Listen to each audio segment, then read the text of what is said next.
Je vous remercie. Tout cela me ramène au postulat premier que j'ai posé ici. Le non-respect des lois et des règlements dans ce pays. Tout tourne autour de ça, y compris la justice. Ouais.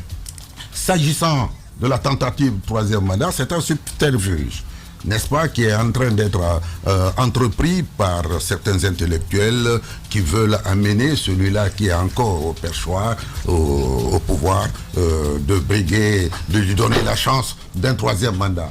Mais ça n'arrivera pas. Pourquoi? Parce que le peuple de Guinée est mûr. Ouais. Nous ne le laisserons pas berner.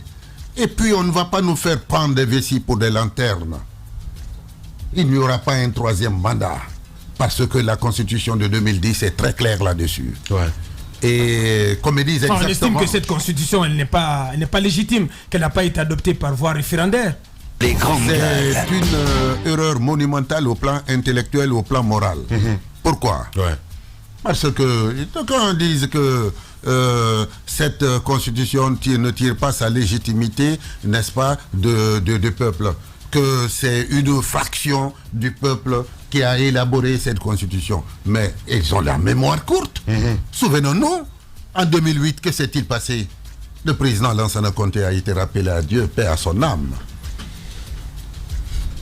Au moment où on s'attendait, n'est-ce pas, à la prise du pouvoir par le président de l'Assemblée nationale, conformément à la constitution en vigueur, les militaires se sont levés. Coup d'État constitutionnel.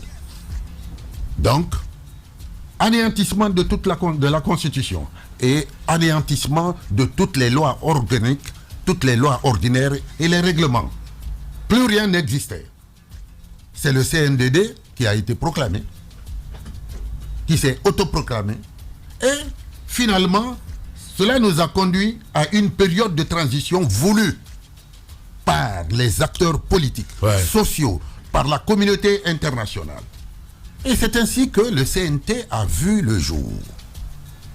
Dans sa création et dans sa composition et dans son fonctionnement, avec les prérogatives qui lui a été achetées. Pendant cette période, c'est le président de la transition qui légiférait par ordonnance. Alors, chaque groupe de société de notre population a pu envoyer au niveau du CNT un représentant ou deux représentants, selon les composantes. Donc, c'est l'émanation du peuple. Non, le barreau on a envoyé, s'il vous plaît, vous permettez? Non. Vous ne mais ça ne fait pas office de référendum. Ça ne fait pas office de référendum. Non. Bien vrai que la loi indique les deux voies d'adoption de la Constitution, par la voie législative ou par voie référendaire. On est bien d'accord que dans le cas d'espèce, il s'agissait bien entendu d'une adoption par voie législative, mais pas par voie référendaire. Vous brûlez les étapes, s'il vous plaît. Il y a tout un processus. Ok? Convenez avec moi, et c'est constant, parce que ça ne peut souffrir, n'est-ce pas, de contestation, que le CNT a été mis en place.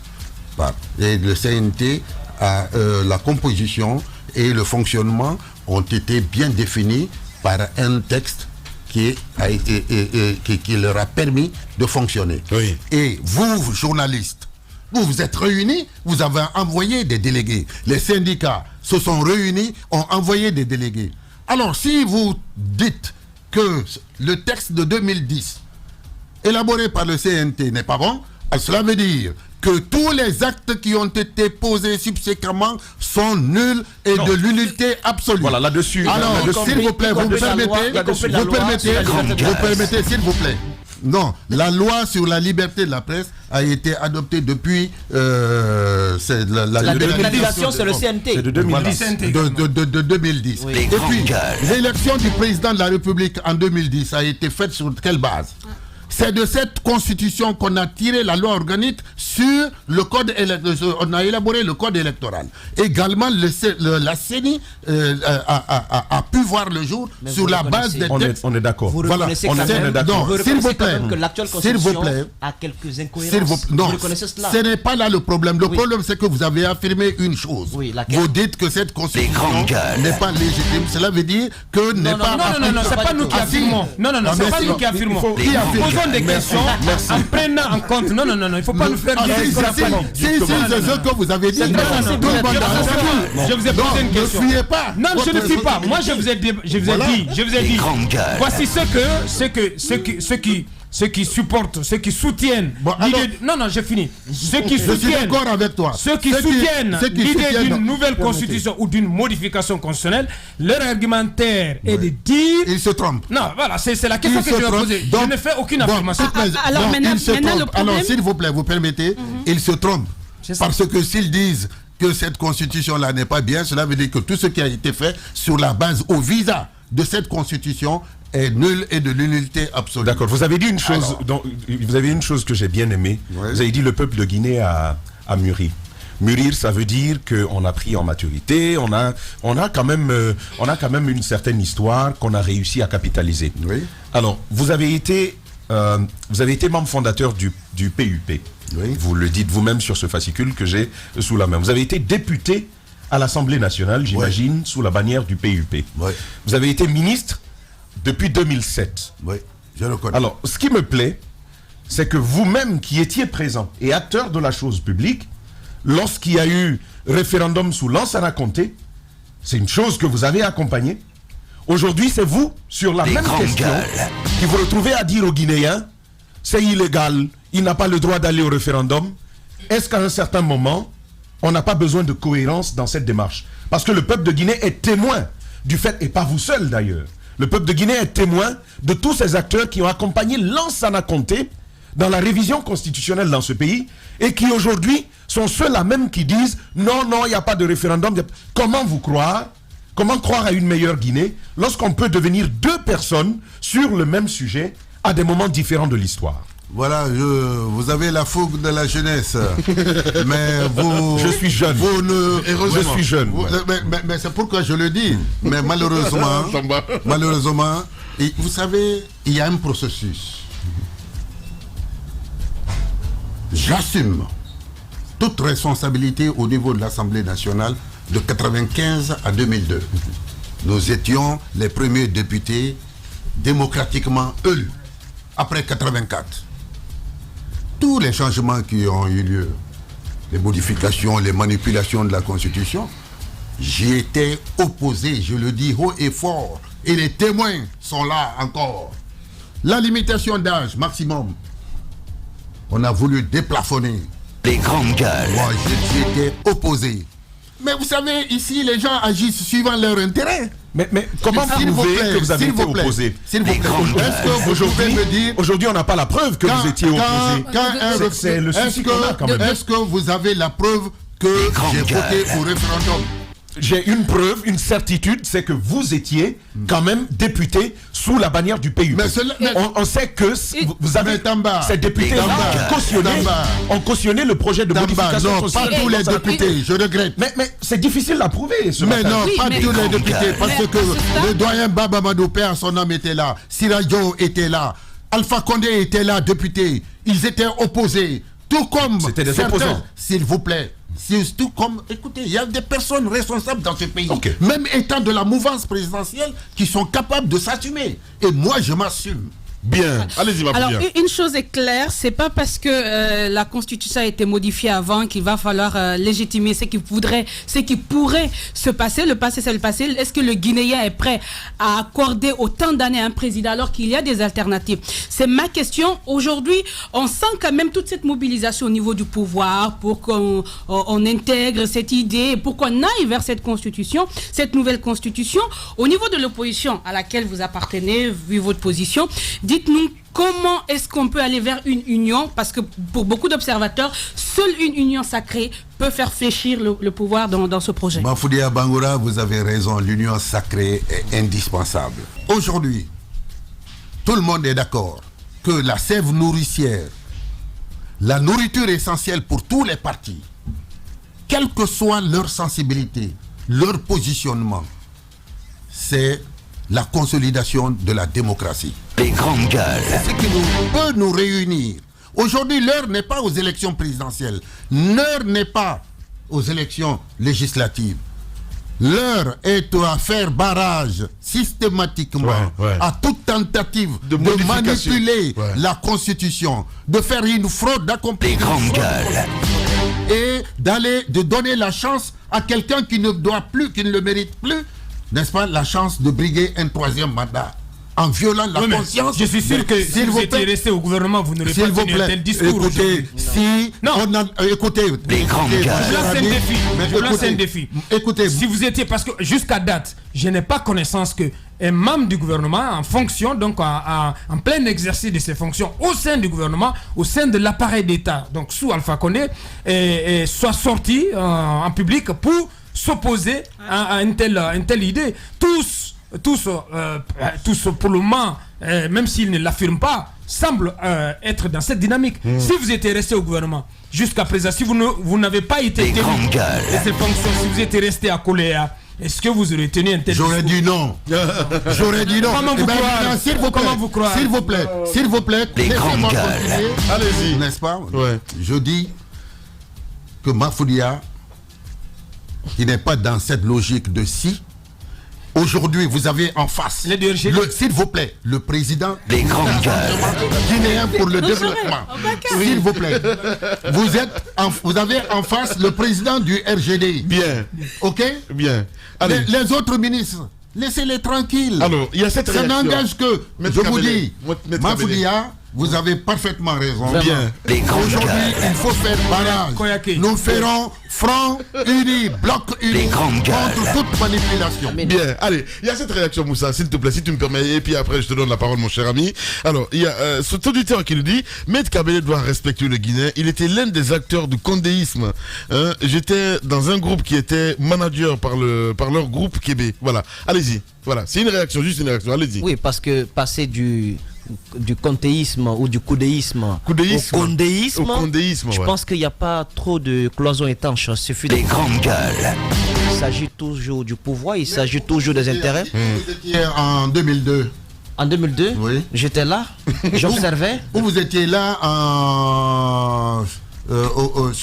savez-vous que j'ai démissionné du PIP parce que à un certain moment, moi je sais une chose, je n'ai plus exercé d'activité politique dans un parti politique depuis lors. Maintenant, Maître Abdul. Attendez, je voudrais, allez-y. Je voudrais, pour votre information, je sais que vous êtes jeune, vous n'avez pas toutes les informations, vous venez de commencer. Les grandes gueules. Notre jeunesse a souffrance aujourd'hui. S'il vous plaît. Alors, Maître Kabele, quand il a été question de défendre certains principes, n'est-ce pas? Quand j'ai compris que certaines personnes au sein du PUP, n'est-ce pas, ne répondaient plus aux aspirations profondes de Maître Kabele, j'ai envoyé un huissier avec une lettre de démission. On peut demander, Fodé Bango est vivant, hein? Lui il est au courant de beaucoup de choses. Si vous dites des contre-vérités sur cette antenne, Fodé Bangoura, Moussa Solano, ils sont nombreux. Parce que vous avez cité au sein de l'Assemblée à l'époque des gens qui sont plus vivants. Si Radio et autres, ils sont... Mais il y a des vivants, il y a des témoins. Les grandes gueules. Retenez que l'homme qui est devant vous est celui-là qui a toujours affirmé ses convictions. Toute la Guinée sait que Maître Kabele a démissionné à un certain moment du PUP. Alors, il y a le front qui va naître aujourd'hui.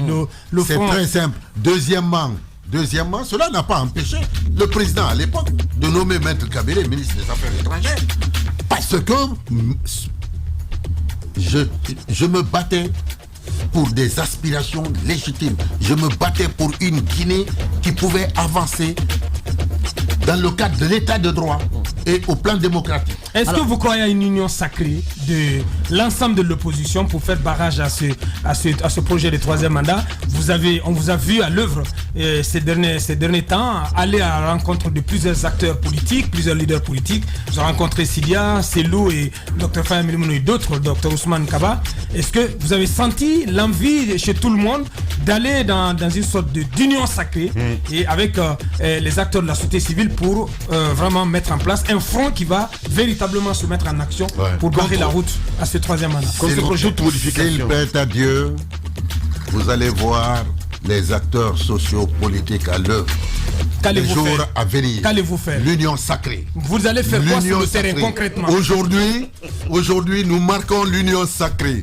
Et la stratégie, je ne la dévoilerai pas maintenant. Bien. Ça sera une stratégie collective. Allez-y, Moussa. Mais ce qui est sûr et certain, rassurez-vous que nous nous lèverons comme un seul homme pour empêcher la manipulation de notre constitution. Bien. Pour empêcher c'est un trop troisième miné, c'est mandat. trop miné, c'est Le trop premier, miné. je pense Allez-y. que le premier objectif que vous devez vous assigner, vous qui êtes membre de cette union sacrée, c'est d'abord de ne pas créer un mauvais précédent en vous battant pour que ces 3 opposants qui ont brandi cette banderole anti-troisième mandat puissent être libérés. Si le pouvoir réussit à les punir, entre guillemets, à les emprisonner, je vous assure qu'il y aura peu de citoyens désormais qui sortiront avec des banderoles anti-troisième mandat. C'est un test pour les Koyaka, vous êtes de Koya, vous n'allez pas quand même laisser faire pour prouver aux yeux de l'opinion que les Koyaka sont d'accord pour le 3e mandat. Il va falloir d'abord vous atteler à faire libérer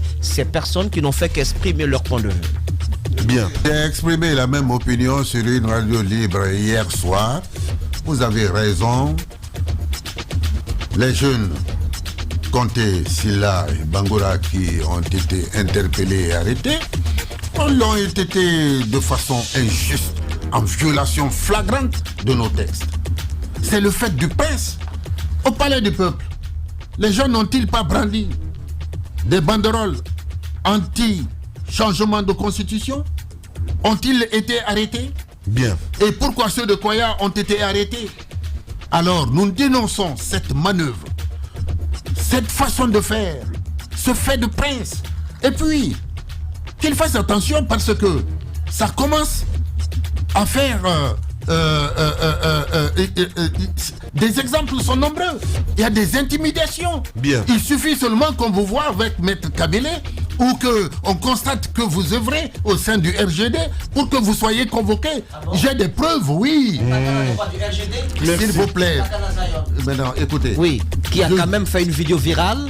Takana et vous, on connaît vos liens de famille. Ouais, et moi quand même sur cette amour l'enfait de Takana Zion, cette sortie de Takana Zion. Cette sortie sanglante aussi, de cette soufflante du président de la République contre, même s'il ne les a pas nommés Takana et Eli, les a traités pratiquement de petits drogués. Takana et Eli ne font que exprimer la voix du peuple. Écoutez, ce sont des artistes qui doivent être pris en considération. Écoutez, ils nous forment, ils nous enseignent, ils nous rappellent ce que peut-être nous ne voyons pas. Ce sont des Guinéens qui aiment leur pays. Ce sont des patriotes. Comme vous, si vous êtes des avant-gardistes, au plan communication, vous êtes des enseignants. Vous êtes des lanceurs d'alarme, n'est-ce pas? D'alerte. Et en ce moment, il faut que vous soyez pris en considération. Moi, président de la République, je ne me permettrai jamais de lancer des diatribes contre de tels acteurs de notre société. Imaginez, depuis les temps immémoriaux, les griots ont toujours été respectés parce que c'est ceux-là qui nous indiquent la voie à suivre. Moi, mes parents m'ont toujours dit, respecte ceux-là qui nous enseignent. Et ils nous enseignent, ces artistes. C'est très important. Quant aux acteurs sociaux qu'on attaque, moi je vous dis que dans ce pays, jusqu'à présent, ceux-là qui nous dirigent ne respectent rien du tout. Ils parlent d'état de droit, mais ils passent à côté. Pourquoi? Telle la Constitution elle-même n'est pas respectée. On dit, la Constitution dit que le président est au-dessus des partis politiques. Le président ne doit assumer aucune responsabilité politique dans une instance politique. Mais que constatez-vous? Vous êtes là, vous-même, vous en avez parlé. Voilà, je dois rendre l'antenne. Merci beaucoup, maître, en tout cas, d'être passé chez les Grandes Gueules ce matin. Plaisir, évidemment, de vous avoir tout le temps dans ce studio. Grand merci à Prince Diallo, à la réalisation. Dans un instant, c'est Arnaud Béchier que vous retrouvez depuis Paris et sur Espace TV. Moussa Moïsi, là, vous attend avec le journal. Prenez soin de vous. À demain.